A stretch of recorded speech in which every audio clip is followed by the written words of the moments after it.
السلام علیکم۔ ڈاکٹر اسرار احمد کے مزید ایسے بیانات سننے کے لیے ہمارے اس چینل ٹرو اسلام کو سبسکرائب کریں۔ آپ کا شکریہ۔ انا ارسلنا نوحا الی قومہ، ہم نے بھیجا تھا نوح کو اس کی قوم کی طرف، ان انذر قومک من قبل ان یاتیہم عذاب الیم، کہ خبردار کر دو اپنی قوم کو اس سے پہلے کہ ان پر آ دھمکے ایک دردناک عذاب۔ ایک تو لفظ انذار کیونکہ یہ اکثر و بیشتر آتا ہے اور عام طور پر اس کا ترجمہ جو ہے ڈراؤ کر دیا جاتا ہے، اس کے بجائے بہتر لفظ ہے خبردار کر۔ ڈرانا کسی ایسی شے سے ہوتا ہے کہ جو فی نفسہ ہی خوفناک ہو، خطرناک ہو، مضر ہو،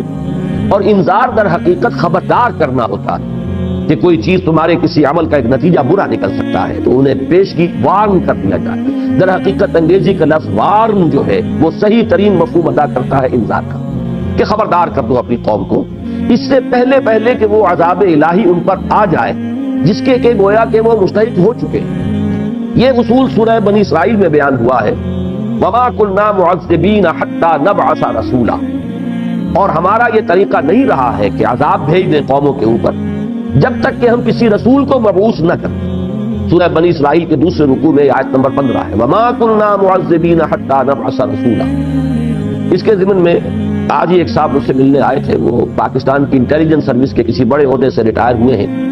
کہ طارق جوہری صاحب جو آج کل کچھ وہ فہم قرآن ٹی وی وغیرہ پر ہوتا ہے، اس میں کہیں انہوں نے گل افشانی کی ہے کہ جس تک دعوت نہ پہنچی ہو اسے عذاب نہیں دیا جا سکتا۔ اس پر جب کوئی سوال کیا گیا تو انہوں نے کہا کہ قیامت کا دن چونکہ 50,000 سال کا ہے، لہذا اس وقت ان کو دعوت پہنچا کر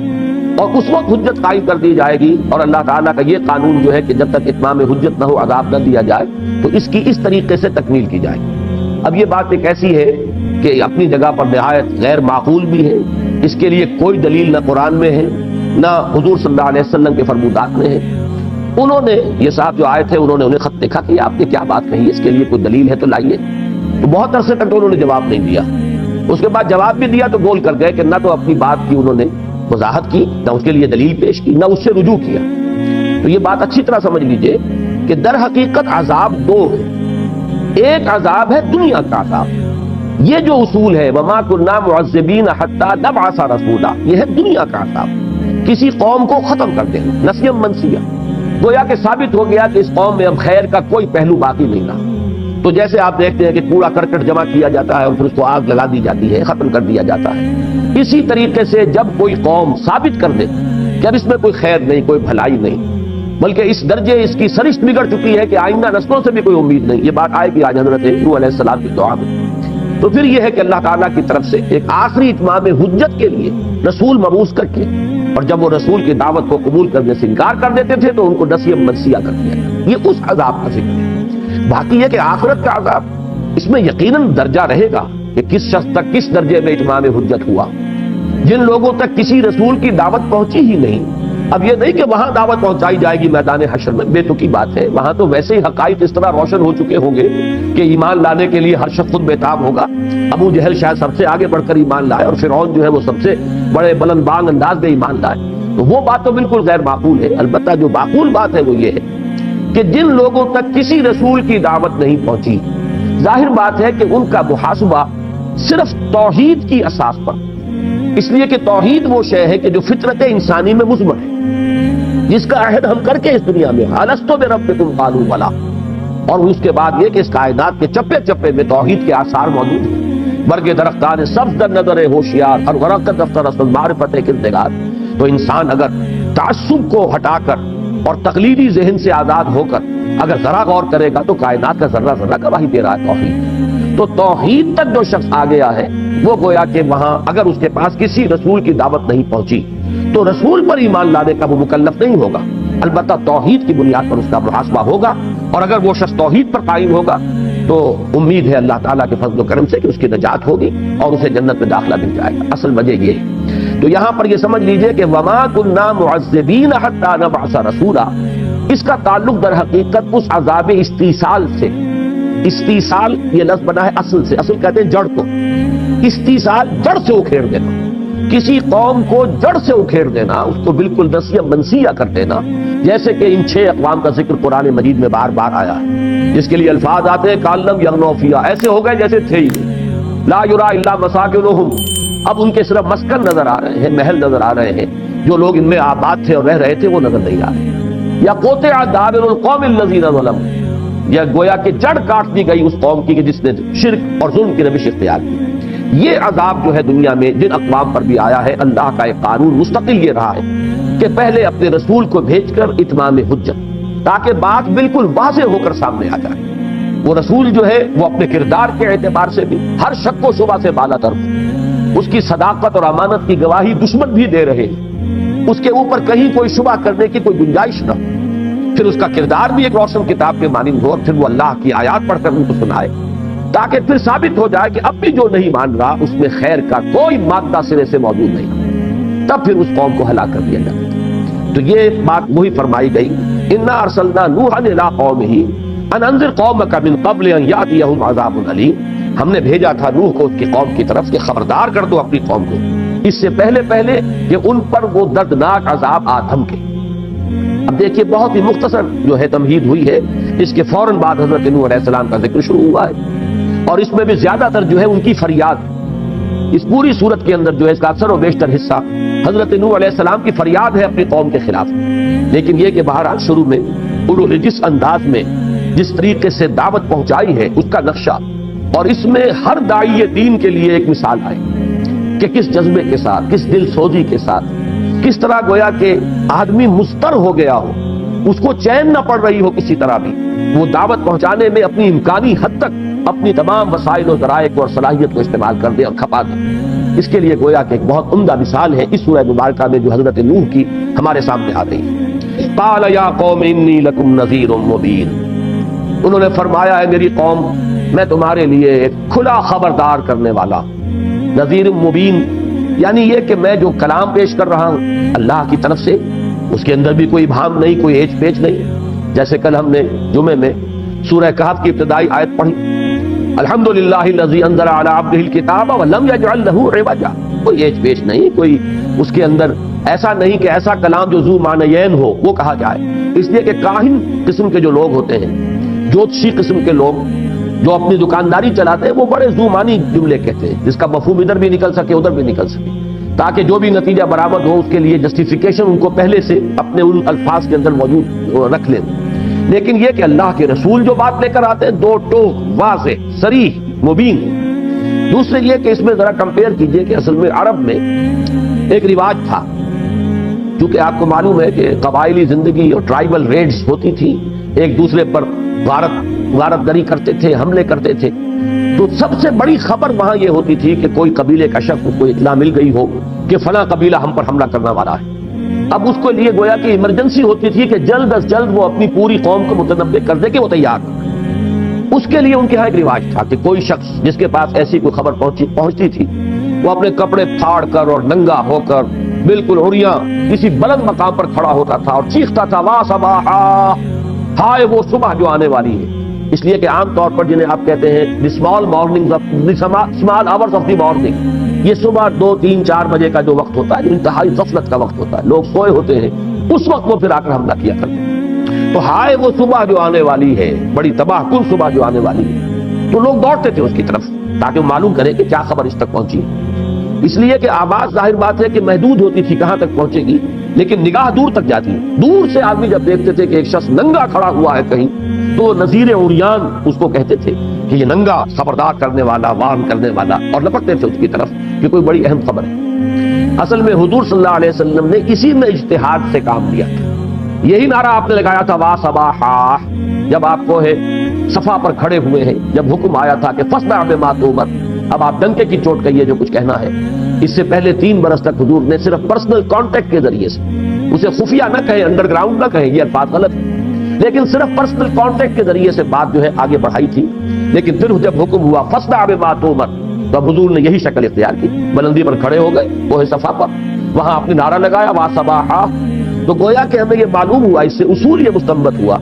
کہ جو بھی رواج ہو کسی معاشرے میں،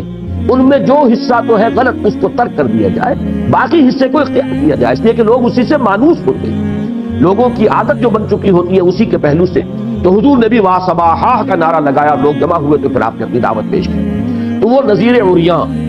تو گویا کہ اسلام میں یا رسولوں کے بارے میں جب یہ لفظ آیا ہے تو یہاں پر رسول مبین، نذیر مبین، واضح طور پر کھول کر خبردار کرنے والا کہ کوئی اشتباہ نہ رہے، کوئی اشکال نہ رہ جائے، کوئی ایچ پیچ والی عبارت نہ ہو، کوئی ذو معنی جملے نہ کہے جا رہے ہو. یہ ہمارے ہاں ذو معنی جو ہے اصل میں یہ غلط العام ہے. اصل میں تو لفظ ہونا چاہیے ذو معنیین، ایسا جملہ جس میں دو معنی موجود ہیں. لیکن عام طور پر اس لفظ کو اردو میں ذو معنی ہی کہا جاتا ہے. حالانکہ ذو معنی کے معنی تو ہے معنی والا. ہر جملہ جو بھی معنی والا ہے وہی تو جملہ کہلائے گا، ورنہ تو وہ کلام محمل ہوگا. کلام مفید تو وہی ہے کہ جس کے اندر معنی ہو، سمجھ میں آئے. لیکن ذو معنیین کو ہمارے ہاں اردو میں ذو معنی کہہ دیا جاتا ہے، تو ان کا کلام جو ہے وہ ذو معنی نہیں ہوتا، بالکل واضح اور صاف. قال یا قوم انی لکم نذیر مبین ان اعبدوا اللہ واتقوہ واطیعون. اس ایک آیت میں 3 الفاظ کے اندر اسلام کی ساری دعوت جو ہے، تمام رسولوں کی مشترک دعوت کا خلاصہ ہے. بندگی کرو اللہ، پرستش کرو اللہ. بندگی اور پرستش یہ 2 الفاظ فارسی کے، جمع کریں گے تو عربی کا عبادت بنے. بندگی میں اطاعت ہے، زندگی آمد برائے بندگی، زندگی بے بندگی شرمندگی. یہ شیخ سعدی نے گویا کہ اس آیہ مبارکہ کی ترجمانی کی ہے کہ وما خلقت الجن والانس الا لیعبدون.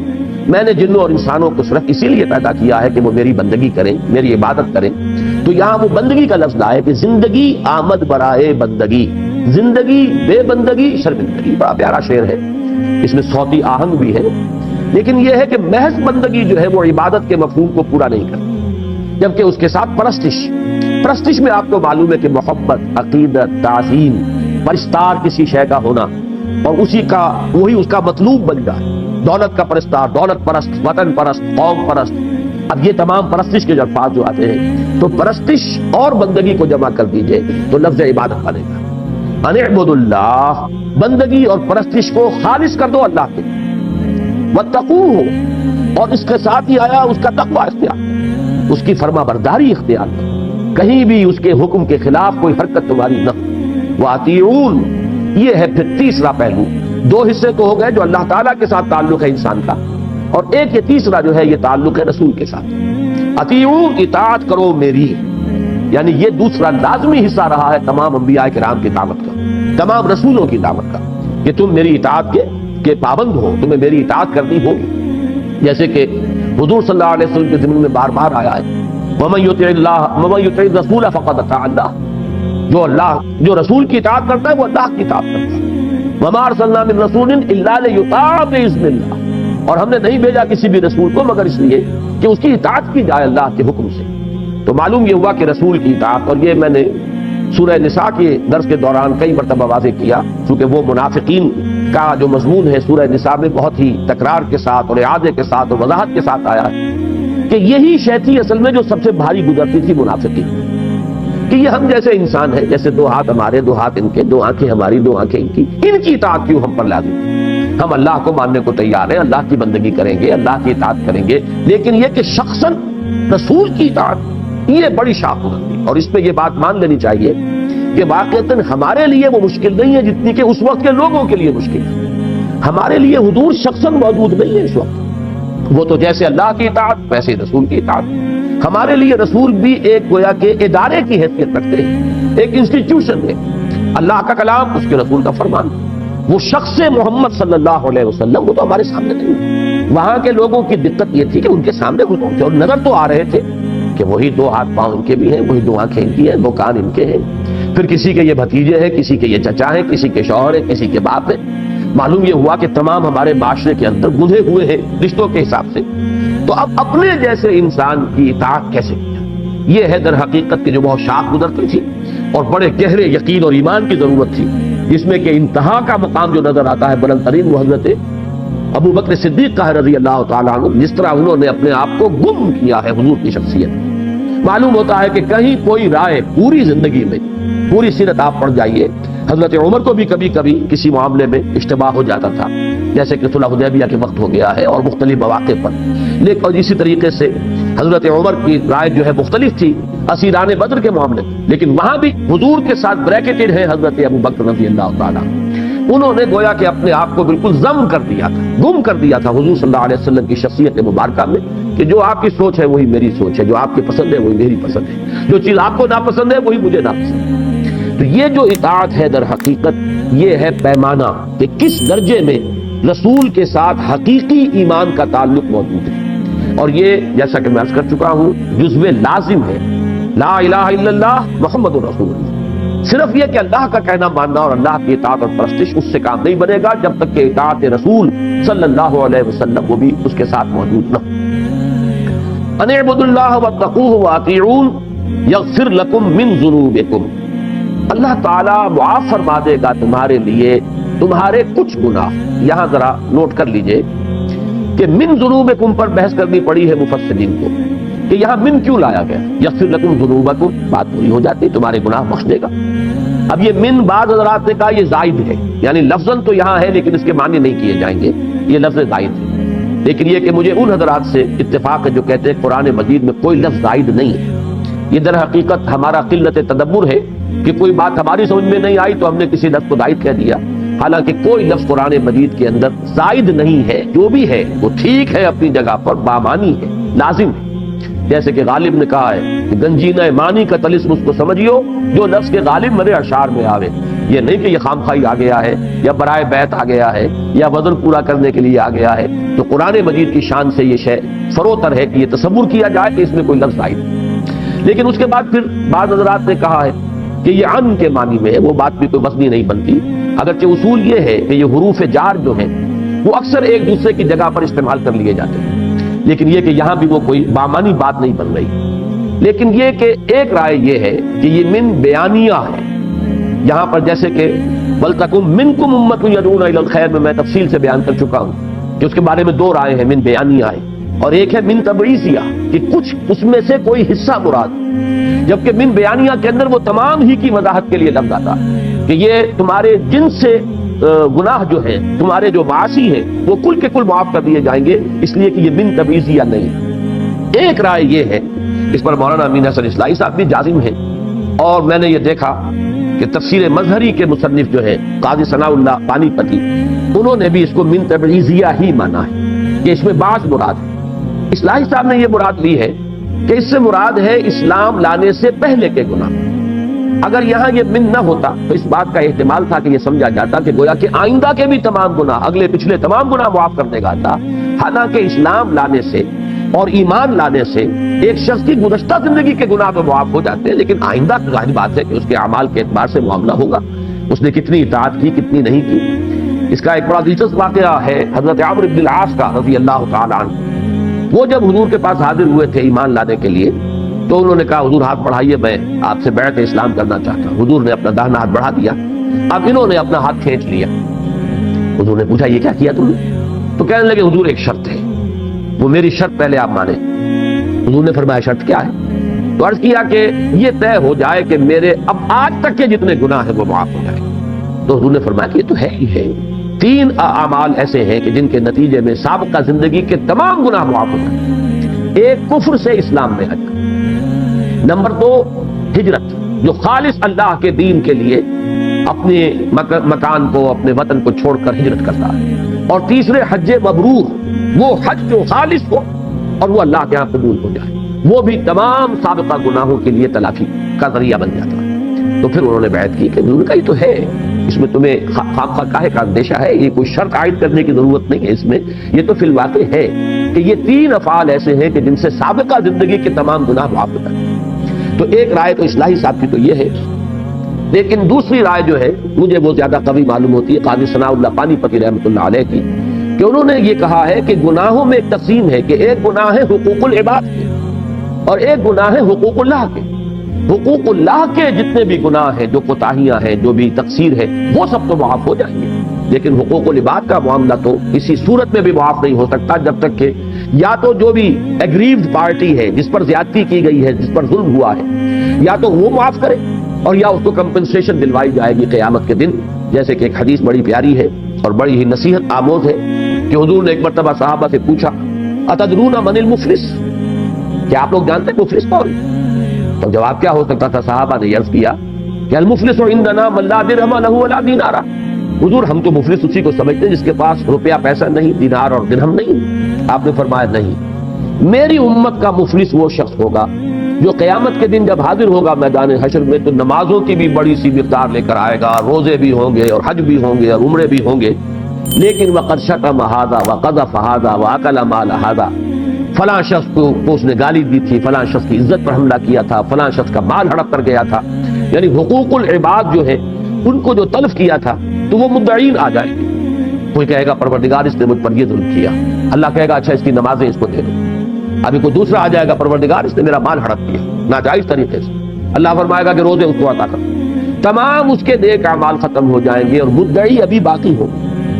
تو پھر ان کے گناہ اس کے حساب میں درج ہونے شروع ہوں گے کہ اور تو کوئی چیز ہے نہیں، کوئی کرنسی نہیں ہے سوائے اعمال کی، اعمال ہی سے مبادلہ ہوگا۔ یہاں تک کہ حضور نے فرمایا کہ وہ شخص دوسروں کے گناہوں کے بوجھ تلے دب کر جہنم میں ڈال دیا،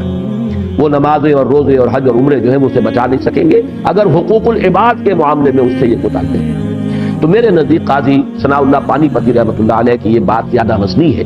کہ در حقیقت یہ تقسیم تو ہر حال میں ہے کہ حقوق اللہ اور حقوق العباد، تو یغفر لکم من ذنوبکم، اللہ تعالیٰ تمہارے گناہوں میں سے کچھ کو معاف فرما دے گا، اور یہاں پہ گویا کہ مراد اصلاحی صاحب کے نزدیک یہ ہے کہ جو اب تک کے گناہ ہے وہ معاف فرما دے گا، اور قاضی ثناء اللہ پانی پتی رحمۃ اللہ علیہ کی رائے کے نزدیک جو حقوق اللہ میں تم سے کوتاہیاں تاحال ہوئی ہیں آج تک وہ معاف کر دی جائے گی۔ وَيُؤَخِّرْكُمْ إِلَىٰ أَجَلٍ مُّسَمًّى، اس میں بھی ایک واقعہ حضرت عمر رضی اللہ تعالیٰ عنہ کا آتا ہے بہت اہم، کہ ایک مرتبہ وہ قحط کی کیفیت تھی تو نماز استسقاء کے لیے قوم کو لے کر آپ باہر نکلے، لیکن جب دعا آپ نے کی تو اس میں صرف استغفار کی، بارش کے لیے دعا نہیں کی۔ تو اب لوگوں نے کہا کہ آپ نے کیا کیا، ہم تو آئے تھے یہاں بارش کی دعا کرنے۔ تو آپ نے فرمایا کہ در حقیقت استغفار ہے جو روک لگا، جو ہمارے گناہ ہیں وہ ہے کہ جو رحمت خداوندی کو روکے ہوئے ہیں، اب جب ہم استغفار کر رہے ہیں اس میں بھی آگے چل کر آ جائے گا یرسل السماء علیکم مدرارا، اللہ تعالیٰ آسمان کو تم پر چھاجوں برستا ہوا می جو ہے وہ اس شکل کے اندر جو اللہ تعالیٰ تم پر رحمت نازل فرمائے گا، اور یہ ہے صرف مغفرت کا نتیجہ۔ تو یہاں پر بھی وہی ہے کہ اگر تم ایسا کرو گے یغفر لکم من ذنوبکم، اللہ تعالیٰ تمہارے گناہ بخش دے گا، وَيُؤَخِّرْكُمْ إِلَىٰ أَجَلٍ مُّسَمًّى، اور تمہیں مؤخر کرے گا ایک اجل مسمى تک۔ اس لفظ مؤخر میں ایک بات موجود ہے، مضمر ہے، کہ ویسے تو تم عذاب کے مستحق ہو چکے ہو اور تمہاری وہ اجل معین گویا کہ تمہارے سر پر آئی کھڑی، لیکن یہ کہ اب بھی اگر تم توبہ کر لو تو اللہ تعالیٰ ایک خاص مدت تک کے لیے اس عذاب کو ٹال دے۔ اس میں پھر بحثیں پیدا ہوتی ہیں کہ اللہ تعالیٰ کی تقدیر جو ہے، کیا اس کو انسان کا طرز عمل، انسان اگر دعا کرتا ہے، توبہ کرتا ہے، استغفار کرتا ہے تو کیا اس سے وہ تقدیر جو ہے وہ بدل جاتی ہے؟ اس میں مختلف جو ہے ہمارے علماء نے جس کا جواب دیا وہ یہ کہ تقدیر دو قسم ہے، ایک تو تقدیر مبرم ہے، ہر صورت میں وہ ہو کر رہنی ہے اور کوئی اس کے اندر تبدیلی کا امکان نہیں۔ ایک ہوتی ہے تقدیر معلق کہ جو مشروط ہوتی ہے کسی چیز کے ساتھ، اگر یہ کرے گا تو یہ ہو جائے گا اور اگر یہ نہیں کرے گا تو یہ نہیں ہوگا۔ اس قسم کی جو تقدیر ہوتی ہے تقدیر معلق، اس کو انسان دعا کے ذریعے سے، حدیث میں بھی آیا ہے لا يرد القضاء الا بالدعاء، نہیں لوٹایا جا سکتا اللہ کا فیصلہ مگر دعا کے ساتھ۔ تو دعا کے اندر اللہ تعالیٰ نے اتنی تاثیر رکھی ہے خلوص اور اخلاص کے ساتھ، استغفار بھی دعا ہی کی ایک شکل ہے، اللہ تعالیٰ سے اپنے گناہوں کی بخشش کی درخواست۔ تو اس کے نتیجے میں یہ ہے کہ وہ عذاب اگر تم نہیں کرو گے استغفار، نہیں ایمان لاؤ گے مجھ پر، تو وہ عذاب آیا کہ آیا، لیکن یہ کہ اگر تم یہ شرط پوری کر دو تو اللہ تعالیٰ ابھی اس عذاب کو ٹال دے گا، مؤخر ہو جائے گا۔ لیکن وہ مؤخر ہونا بھی لامتناہی نہیں ہے، اس لیے کہ یہ تو کائنات ہی لامتناہی نہیں ہے، تو گویا کہ اس کے بعد جو بھی آئے گا وہ تمہاری طبعی موت ہے، طبعی زندگی جتنی بھی ہے اس وقت تک کے لیے عذاب جو ہے وہ ٹال دیا جائے گا۔ البتہ یہ کہ جو بھی طبعی طور پر تمہاری زندگی کا اور تمہارا اس دنیا میں رہنے کا معاملہ ہے اسی تک صورت ہوگی، یہ نہیں کہ اس سے آگے بات نکل جائے۔ البتہ یہ کہ پھر تمہیں طبعی موت مرو گے، اللہ تعالیٰ کے اس عذاب استیصال کا نشانہ نہیں۔ یؤخرکم الی اجل مسمى ان اجل اللہ اذا جاء لا یؤخر لو کنتم تعلمون، اور اللہ کا معین کردہ وقت جب آ جاتا ہے تو پھر اسے ٹالا نہیں جا سکتا۔ جان لو، کاش کہ تم جان لو، کاش کہ تمہیں اس کا احساس اور شعور ہو جائے۔ اب یہ چند الفاظ میں وہ دعوت آ گئی، اب ہے وہ فریاد جو شروع ہو رہی ہے۔ قال رب انی دعوت قومی لیلا ونہارا، حضرت نوح نے عرض کیا پروردگار میں نے اپنی قوم کو پکارا ہے، دعوت پہنچائی ہے، رات بھی دن بھی، دن رات میں لگا رہا، میں نے کوئی وقت جو ہے مستثنا نہیں رکھا، ہما وقت میں اس کام میں لگا رہا ہوں، جیسے ہمارے ہاں وہ ہما وقتی کارکن کی ایک اصطلاح ہے کہ پروردگار میں نے ہما وقت یہ کام کیا ہے، میں نے دن دیکھا ہے نہ رات دیکھی ہے، میں نے کوئی اپنے آرام یا چین کی فکر نہیں کی ہے۔ دعوت قومی لیلا و نہارا فلم یزدہم دعائی الا فرارا، لیکن نہیں اضافہ کیا ان کے رویے نے، میری اس دعوت نے اور میری ان کے پیچھے اس طریقے سے لگے رہنے نے، مگر فرار، یہ اور بھاگے اور مجھ سے جو ہے دور ہونے کی انہوں نے کوشش کی بجائے اس کے قریب آتے۔ جیسے کہ وہ غالب کا ایک شعر ہے کہ جتنا کھینچتا ہوں اور کھینچتا جائے ہے مجھ سے، میں نے جتنا بلایا تیری طرف یہ اور بھاگے مجھ سے بھی اور تجھ سے بھی۔ فلم یزدہم دعائی الا فرارا، ان کا یہ نفور، ان کا یہ استکبار، ان کا یہ فرار بڑھتا چلا۔ وَإِنِّي كُلَّمَا دَعَوْتُهُمْ لِتَغْفِرَ لَهُمْ، اور میں نے جب بھی کبھی جب ان کو پکارا، ان کو دعوت دی تاکہ پروردگار تو انہیں معاف فرما دے، ان کے گناہوں کی مغفرت فرما دے، یعنی تاکہ یہ دعوت قبول کرے، استغفار کرے، ایمان لے آئے اور اس کے نتیجے میں تیری مغفرت کے مستحق بن جائے۔ تو یہ گویا کہ اس میں مضمون جو ہے مضمر ہے، اس کو کھولیں گے تو بات پوری یوں ہوگی۔ وَإِنِّي كُلَّمَا دَعَوْتُهُمْ، جب بھی اور جس طرح بھی میں نے انہیں پکارا تاکہ یہ ایمان لائیں، استغفار کریں اور تیری مغفرت کے مستحق بن جائیں، لِتَغْفِرَ لَهُمْ، تاکہ تو انہیں بخش دے، جَعَلُوا أَصَابِعَهُمْ فِي آذَانِهِمْ وَاسْتَغْشَوْا ثِيَابَهُمْ وَأَصَرُّوا وَاسْتَكْبَرُوا اسْتِكْبَارًا، تو انہوں نے اپنی انگلیاں اپنے کانوں میں ٹھوس لی۔ اب دیکھیے یہ ان کو در حقیقت ان آیات میں آئینہ دکھایا جا رہا ہے قریش کو کہ تم یہی کچھ کر رہے ہو آج محمد کے ساتھ صلی اللہ علیہ وسلم۔ آپ کے علم میں ہوگا، یہ تفسیر جو سیرت میں یہ روایات موجود ہیں کہ حضور جب نکلتے تھے اپنی دعوت کے لیے تو خود ابو لہب حقیقی چچا وہ اپنے کانوں میں روئی ٹھوس کر، انگلیاں ٹھوس کر پیچھے پیچھے چلتا تھا، شور مچاتا ہوا کہ لوگوں ان کی بات نہ سننا، یہ جادوگر ہے، اگر اس کی بات تمہارے کانوں میں پڑ گئی تمہارے دل کی حالت تبدیل ہو جائے۔ تو خود بھی اپنے کانوں کے اندر انگلیاں ٹھوسے ہوتا تھا تاکہ کوئی بات جو ہے کلام اللہ کا کوئی جملہ جو ہے وہ اس کے کانوں میں نہ پڑ جائے اور وہاں سے ہو کر وہ دل تک نہ اتر جائے اور اس کی کیفیت تبدیل نہ ہو جائے۔ تو در حقیقت یہ تصویر ہے اس معاشرے کی اور وہ طرز عمل کے جو اس وقت لوگ حضور صلی اللہ علیہ وسلم کے ساتھ روا رکھ رہے ہیں، اور جس کے نتیجے میں کہ وہ بات جو میں نے عرض کی ہے سأل سائل بعذاب واقع، حضور صلی اللہ علیہ وسلم نے بھی ان کے اس طرز عمل سے مایوس ہو کر گویا کہ اللہ تعالیٰ سے یہ درخواست کی کہ پروردگار اب انہوں نے ٹھکرانے کا، انکار کرنے کا، اعراض کا آخری جو ہے وہ حق ادا کر دیا ہے، لہذا اب یہ مستحق ہو چکے ہیں عذاب کے۔ وَإِنِّي كُلَّمَا دَعَوْتُهُمْ لِتَغْفِرَ لَهُمْ جَعَلُوا أَصَابِعَهُمْ فِي آذَانِهِمْ وَاسْتَغْشَوْا ثِيَابَهُمْ، انہوں نے اپنے کانوں میں اپنی انگلیاں ٹھوس لی اور اپنے کپڑے اپنے اوپر اوڑھ لیے، لپیٹ لیے۔